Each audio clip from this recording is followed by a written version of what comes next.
L'info sur AL24 News, bienvenue.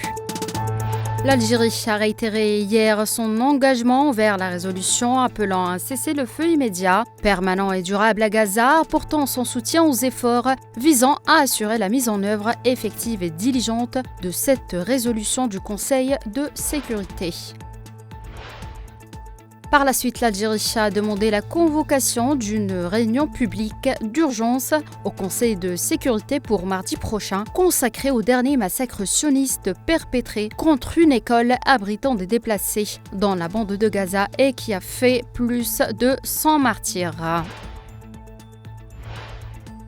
L'Algérie partage entièrement les préoccupations exprimées par les Nations Unies quant à la récente mobilisation des forces dans diverses régions de la Libye, appelant les parties libyennes à la sagesse et à la retenue, a indiqué hier un communiqué du MAE algérien.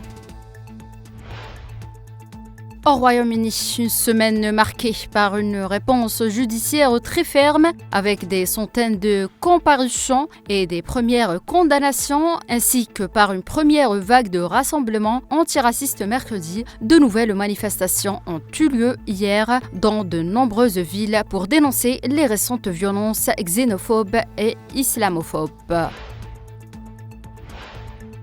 Le président ukrainien Volodymyr Zelensky a reconnu pour la première fois samedi soir que les forces ukrainiennes combattaient dans la région russe de Koursk après avoir lancé une offensive surprise. Dimanche matin, le ministère russe de la Défense a rapporté que ses troupes dans la région de Koursk ont détruit une colonne de véhicules blindés de l'armée ukrainienne et tué jusqu'à 20 soldats des forces armées ukrainiennes. Le président russe Vladimir Poutine avait qualifié l'attaque ukrainienne de provocation majeure.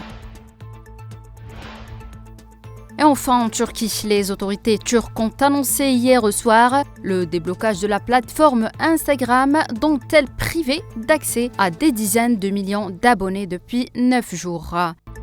C'est la fin de l'info, merci de l'avoir suivi.